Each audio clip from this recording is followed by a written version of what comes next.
Your Honor, this is a case that started as a child support action and then was converted into a custody action. There's a 4-year-old child between the parties at this point. The child has lived the majority of his life up until these proceedings with the mother.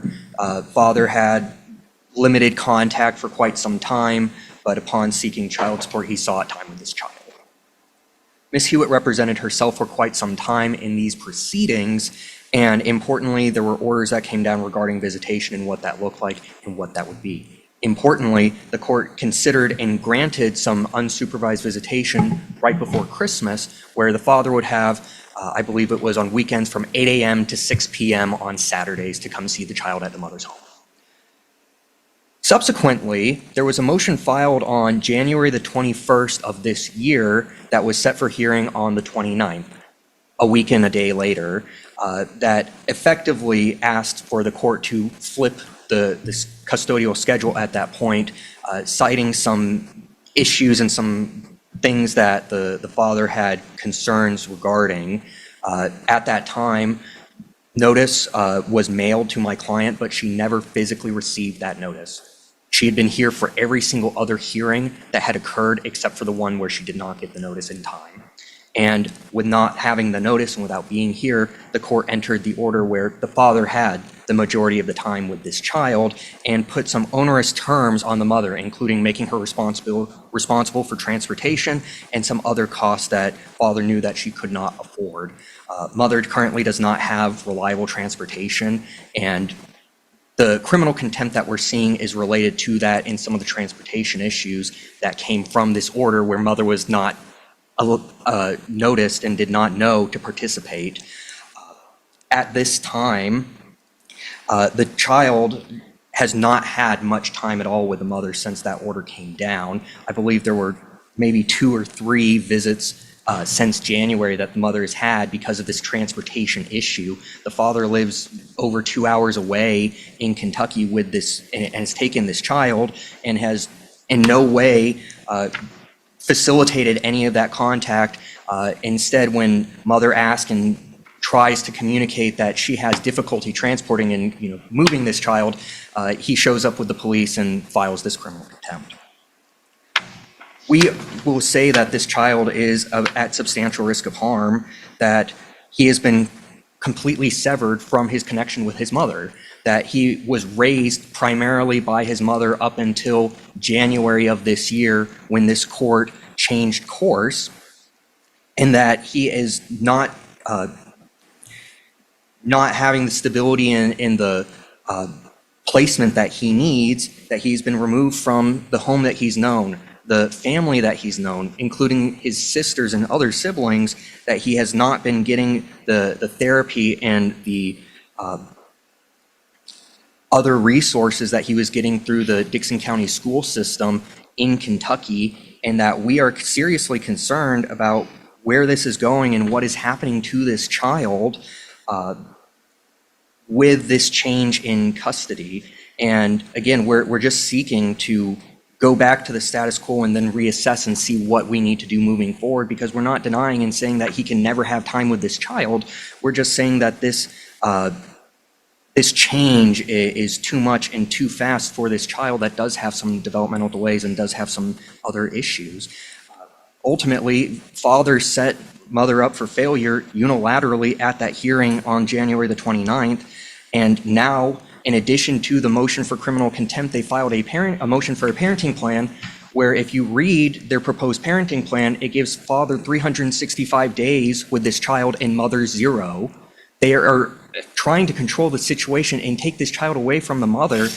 And I am not disputing that it was mailed or not mailed. We don't know, but what we can say is that mother never received this notice. She was not participating in that hearing, and ultimately we're seeking this child to be able to return to mother because there's been no substance. All right, guys, let's break this down. The case opens with a sharp narrative. A custody battle flipped overnight. The mother's side claims she was blindsided. No notice, no chance to defend, while the father allegedly leveraged the system to take control. Add distance, missed visits, and a child suddenly uprooted, and the tension is immediate. Issues that have brought about the this change in custody. Deal first with the motion to reconsider this case for some of the history. This case initiated, as was pointed out, by a petition to establish paternity and for support. That complaint to establish was filed in September of 2024. An order went down in November of 2024 to establish paternity and to establish a child support obligation. And from that point, and in fact, I think I'm the one who signed the order of confirmation of that. Then following that, there was a petition to establish visitation that Mr. Fenton had filed, and that came before the court, and we ended up having a hearing, and there was order of visitation that went down.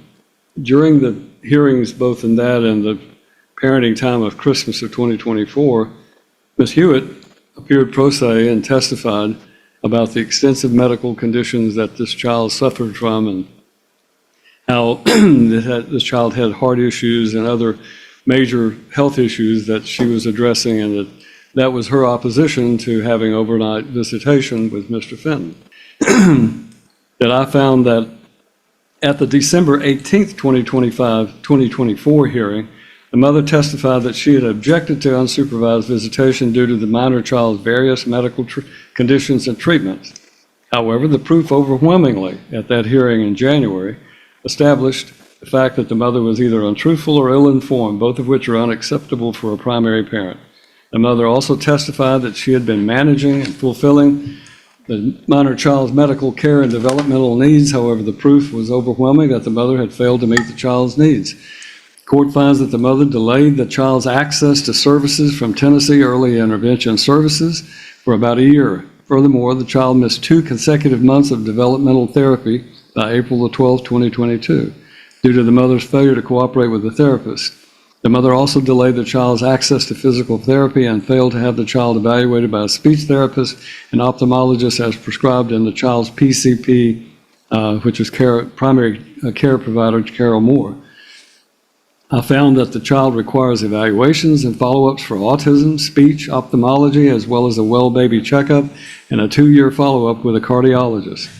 I found that the mother had neglected the medical and developmental needs of the minor child, and that the overwhelming evidence demonstrated that the mother was not capable of providing the care the child required.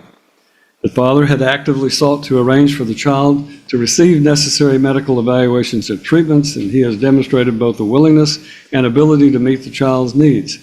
He testified that the minor child did not experience any issues in his care during his residential time. And I went on to find that I considered the factors in Tennessee Code Annotated 366106, and I found it was in the best interest of the minor child to designate the father, Matthew Christopher Fenton, as the temporary residential primary parent. And I went forward then to set a residential schedule for the mother.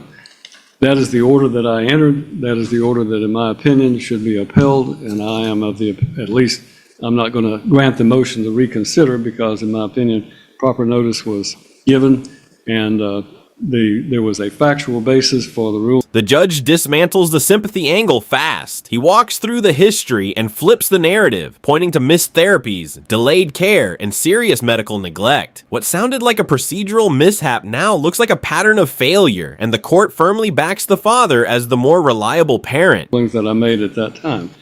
I will then overrule the motion to reconsider and move on to the motions for contempt. Actually take him with me. Okay.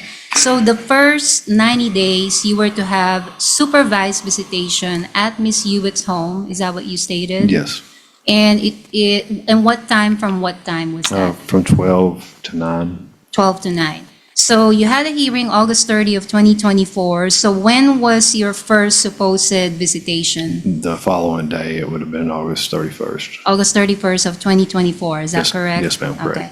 And let me go back. During the hearing of August 30, 2024, Ms. Hewitt, was she present at that hearing? Yes. All the way to when the judge made his ruling on your specific visitation? Yes, that's correct. Okay.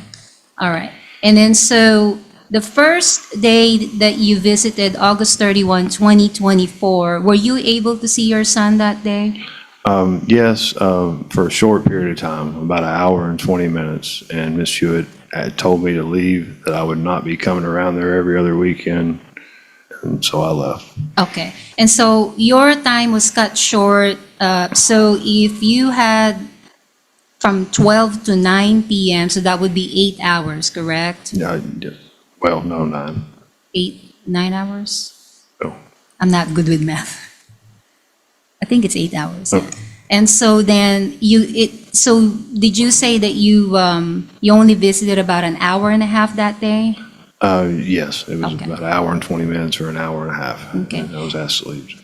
Did you perceive any reason why you shouldn't be allowed to complete your 8 hours of visitation? No, she just got very rude and told me exactly that I needed to leave, that I would not be coming around there every other weekend, Okay. And so that happened August 31st. or every weekend, I'm sorry. Okay. All right. So then let me take you to September the 28th, 2024. Tell me what happened on that day.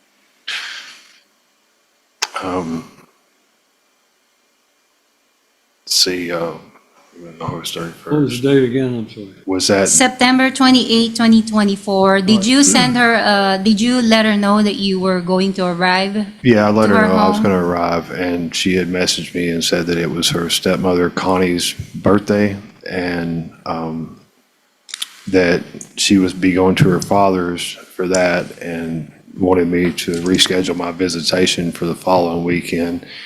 And I messaged her back and I let her know that, I'd been waiting all week to see Ashton, and I did not want to miss my visitation.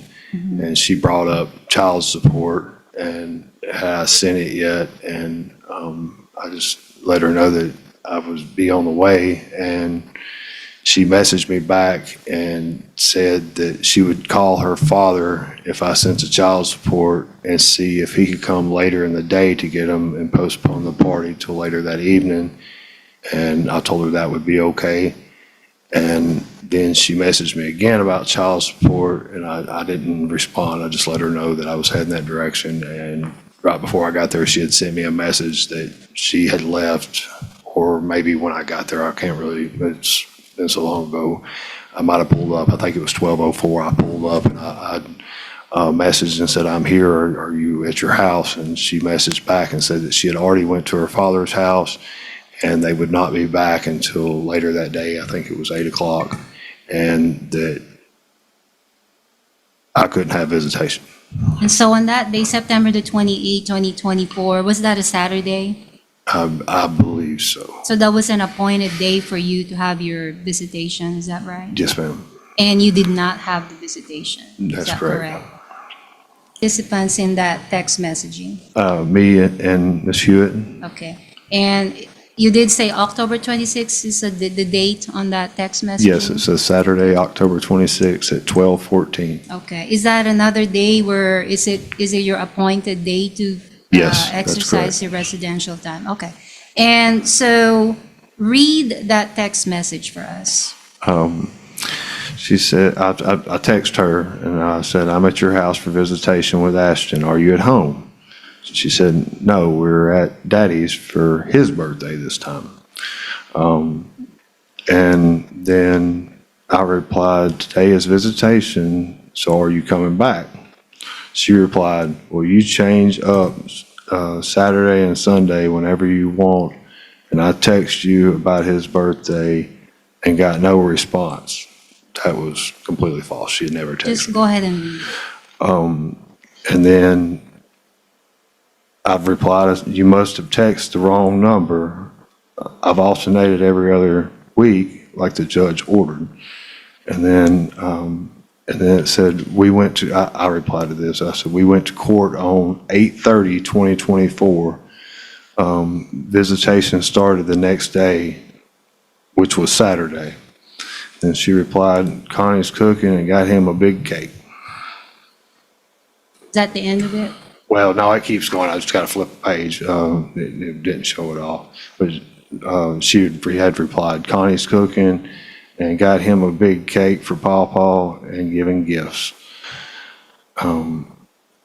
And she said, "I'm sorry, but I text you and you weren't at Daddy's for his birthday." That text you that we were at Daddy's for birthday. And then I said, I replied, "That's no excuse, it's contempt of court." She replied, "No, it's not. We had a prior engagement and I text you." And then she replied again, "We have had lives over 3 years without you and still do. Stuff comes up, that's life." And then I replied, "I'll file contempt of court on Monday and see what the judge thinks about it." And she said, "Okay." And then she sent me a thumbs up. Okay. So Judge, I will play.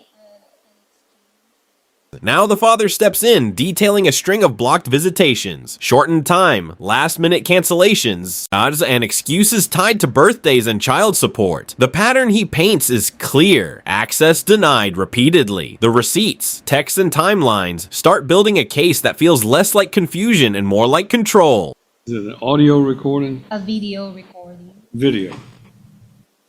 So do you recognize that? Yes, ma'am. And where is that taken? That is at Amy's house, right? And who was taking that? I was, because I pulled up and I got I'm just it. asking who took that? I took the Okay, video. don't explain. And then what time of the day did you take that? Was it at the beginning of your visitation? Yeah. At the beginning of your Right at 12 visitation. o'clock, as soon as I pulled up, yes. Okay, right at 12 o'clock.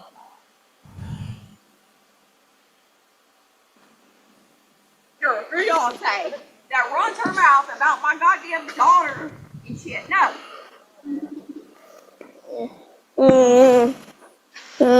Give me my baby now. I'm here for my visitation, Amy. Yeah. Not here. Grab your brother. Grab your brother.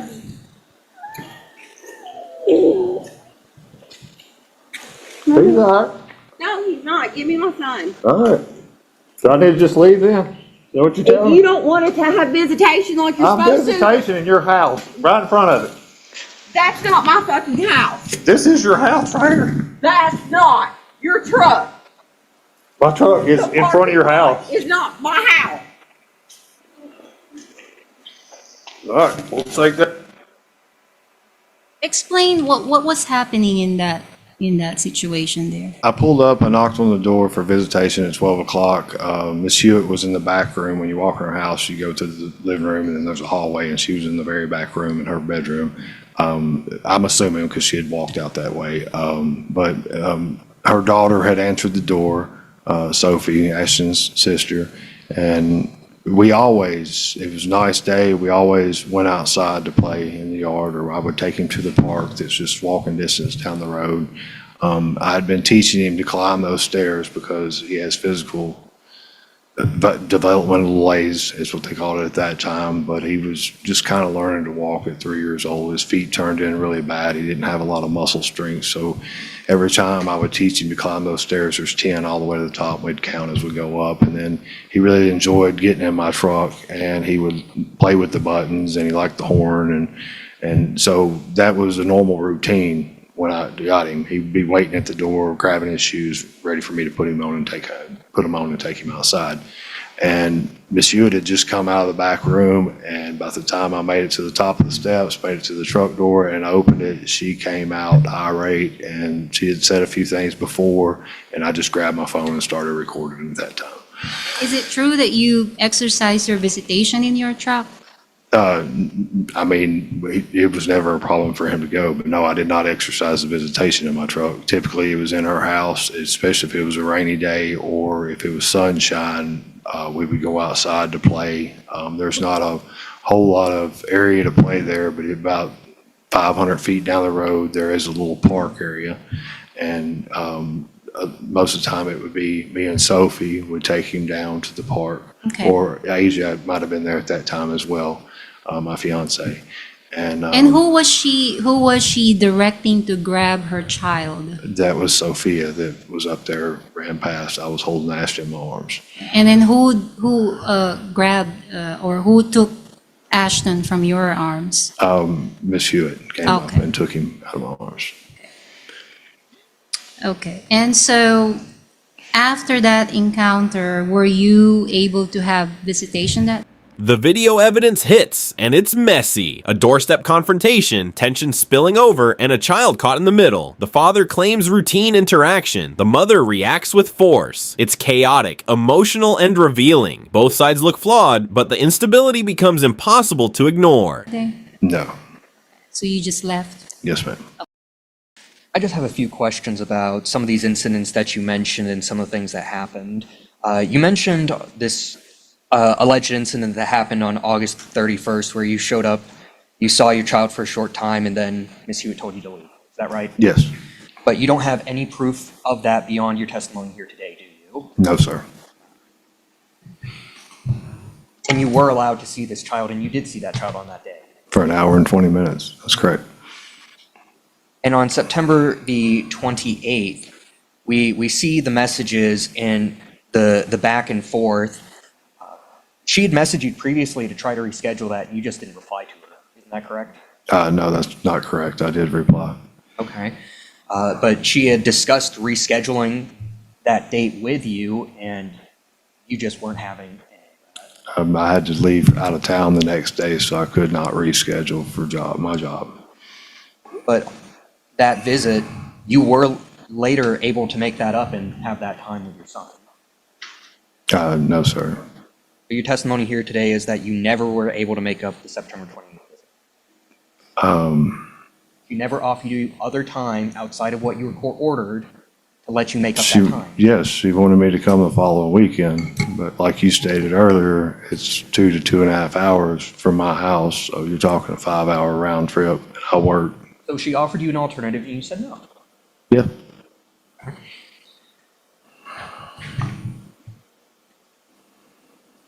And as a matter of fact, on that September 28th, after that party, you were able to see your son for a little bit that day. No, that's not correct. Not correct, okay. She did not show back. She told me she wasn't coming back until like 8 o'clock at night, and that's not possible. I have to get up for work. On October 26th, sorry, before I stop or move on, you don't have any other proof, you don't have any other videos or anything else, any recordings of this time on the 28th, do you?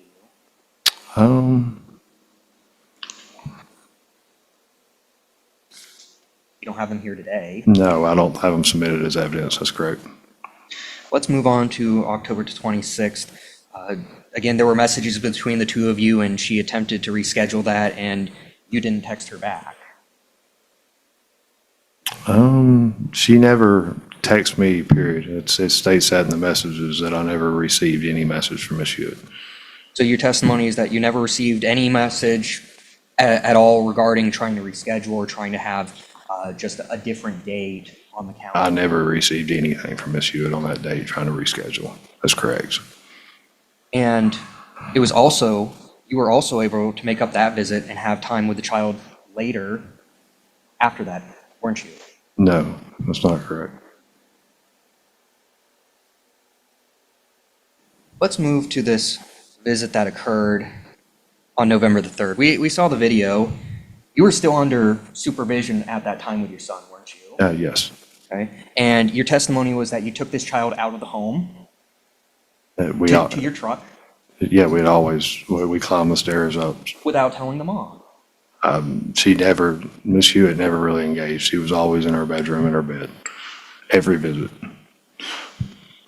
So on this November the 3rd visit, you take this child that's supposed to be supervised during this visitation out of her home, and you place him in your car, and that's when this altercation occurred. No, we walked up the steps. I walked to my truck to grab a water or something out. He was not placed in the car. She had walked out as soon as I made it to the truck. Sophie, his sister, was directly beside us.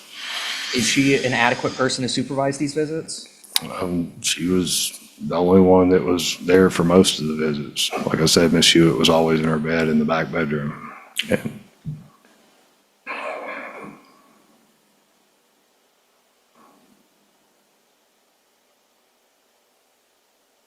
And after that exchange where she was saying, give me my child back, you voluntarily left, didn't Yes, she was showing animosity and hostile. That's not good for my child to see that, I don't think. I think it was best to defuse the situation at that point. She didn't deny you any time. You voluntarily left. Is that a yes or a no? Yes. Okay. But when she asked me if I need to leave, or I asked her if she needed to leave, she told me yes, so it's her home.